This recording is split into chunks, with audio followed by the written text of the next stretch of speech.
안녕하세요, 주간느바의 쭈바입니다. 6월 28일 느바 소식입니다. 최근 벤 시몬스 트레이드가 굉장히 핫했는데 이보다 더 뜨거운 이슈가 터졌습니다.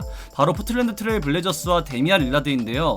야후 스포츠의 크리스 에인즈에 따르면 포틀랜드가 천시 빌럽스를 감독으로 임명하는 과정에서 빌럽스와 릴라드의 교류가 있었는데, 이에 과거 성폭행 사건의 가해자였던 빌럽스를 감독으로 추천한 릴라드에게 포틀랜드 팬들이 비난을 쏟아부었고, 이 팬들의 엄청난 지지를 받고 이에 구단과의 충성심을 유지하던 릴라드가 팀을 떠날 수도 있다는 내용을 제시했습니다.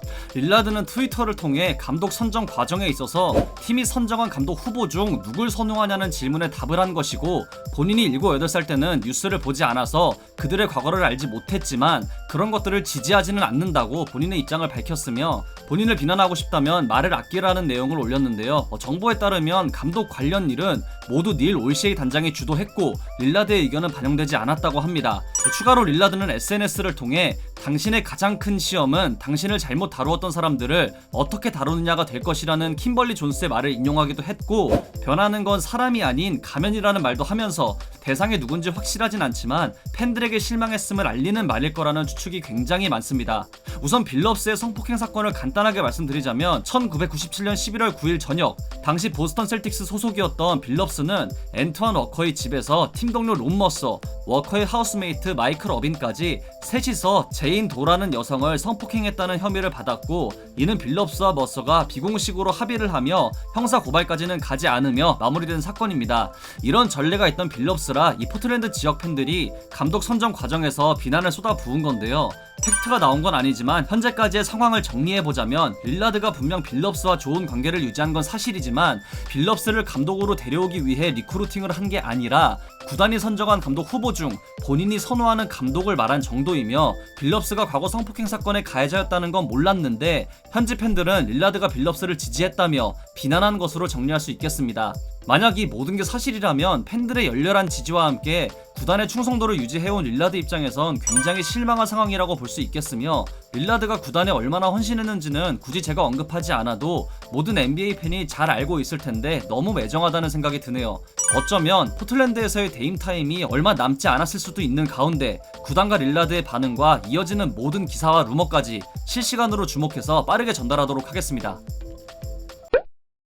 미러키 벅스가 애틀랜타 호크스와의 3차전에서 승리하며 1차전 패배 이후 2연승과 함께 시리즈 주도권을 가져오는 데 성공했습니다. 크리스 미들턴이 접전이었던 4쿼터 역전과 주도권까지 모두 가져오며 스테이트팜 아레나 코트를 지배한 경기였습니다. 미들턴은 오늘 경기에서 38점 중 4쿼터에만 무려 20점을 폭발시켰고, 종료 5분 전 발생한 클러치 구간에서 애틀랜타가 기록한 4점보다 많은 6점을 올리며 팀 승리의 1등 공신 역할을 했습니다. 미들턴은 미러키에서 주 득점원 역할을 해줘야 하는 자원으로 팀은 이번 플레이오프에서 미들턴이 30득점 이상을 올린 4경기에서 전승 행진을 달리고 있습니다. 미들턴의 4쿼터 20점 기록은 미러키 구단 역대 플레이오프 4쿼터 최다 득점이자 NBA 역사상 단 19명에게만 허용되었던 영역으로 미들턴은 이 구간에 진입한 역대 20번째 선수가 되었습니다. 모름지기 우승 후보팀의 주 득점원이라면 무슨 상황이 오더라도 득점을 해줘야 하는 숙명을 지닌 만큼 미들턴은 오늘 이 임무를 완벽하게 수행했습니다. 미들턴의 활약과 함께 에이스 야니스 안테토쿤보 역시 뛰어난 경기를 보였습니다. 오늘도 30점과 10리바운드 이상 경기를 치르며 이번 플레이오프에서 9번째 이 기록을 세우게 되었는데요. 역대로 본다면 공동 5위 기록입니다. 현재 페이스를 본다면 최소한 공동 3위 자리는 노려볼 수 있을 것으로 보입니다. 애틀랜타는 15점까지 앞서가던 경기를 내주고 말았습니다. 트레이 영이 1쿼터에만 14점을 폭격하며 미러키 수비 코트를 불태웠지만 이어지는 상대의 추격과 함께 끝내 역전까지 허용하고 말았죠. 무엇보다 지난 2차전 부진을 딛고 35점을 기록한 영이 경기 도중 발목 통증으로 코트를 떠났다가 돌아온 후로 좋지 않은 경기력을 보였고, 내일 MRI 검사를 할 예정이라고 합니다. 이번 플레이오프 최대 난제는 부상과 자유투인 만큼 영이 큰 문제 없이 건강하게 4차전을 치르길 바랍니다.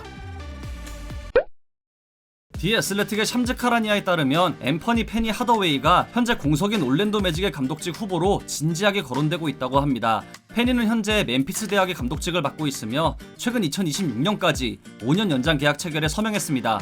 구단은 페니 이외에도 스티브 클리포드 전 감독과 함께했던 타이론 코빈, 팻 델라니, 스티브 해즐과 미팅을 가질 예정이며, 피닉스 선즈의 윌리 그린 코치, 미러키 벅스의 찰스 리 코치, 덴버 너게츠의 웨스 언셀드 주니어 코치와도 만날 계획이라고 합니다.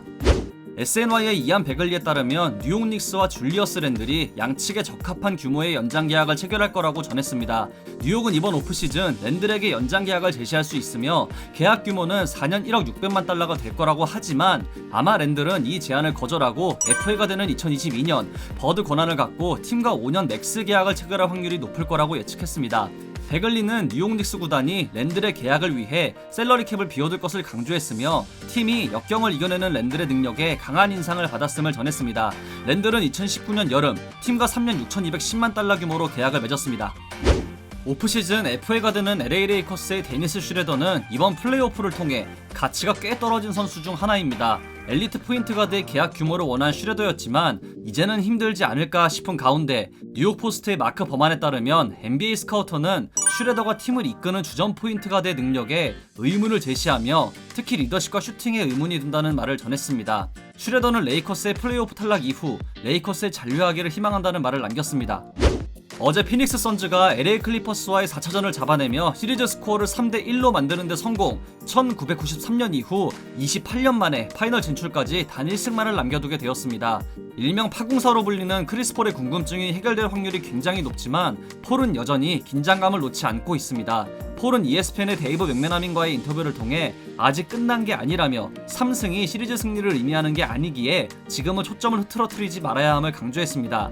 몬티 윌리엄스 감독 역시 절박한 상황의 클리퍼스를 상대하려면 더욱 철저히 준비해야 함을 언급했는데요. 피닉스와 클리퍼스의 5차전은 우리 시간 기준 내일 10시에 펼쳐집니다. 크리스 폴, 야니스 안티토쿤보만큼이나 파이널이 궁금한 사나이인 LA 클리퍼스의 폴 조지가 4차전 패배 후 인터뷰를 통해 카와이 레너드의 복귀에 관한 질문에 본인의 생각을 밝혔습니다. 조지는 레너드의 건강에 대해 말할 수 없고 만약 그가 100% 컨디션이 아니라면 경기에 나오길 원치 않는다고 했습니다. 이어서 조지는 동료로서, 형제로서 지금 이 순간보다 레너드의 미래가 우선이며 이건 그 무엇보다 중요하다는 말을 남겼습니다. 레너드는 내일 있을 피닉스 원정에 동행하지 않을 거라고 알려졌습니다.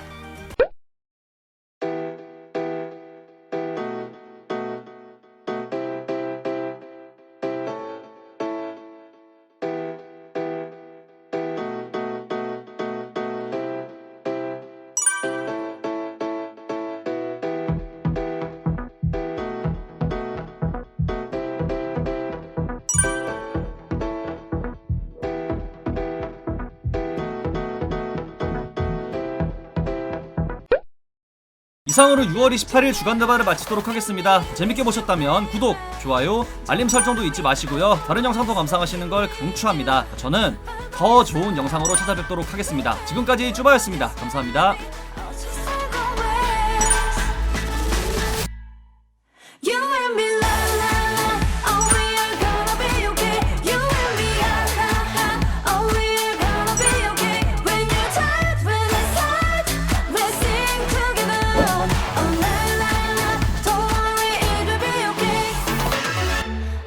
Strange in this wasting daily life.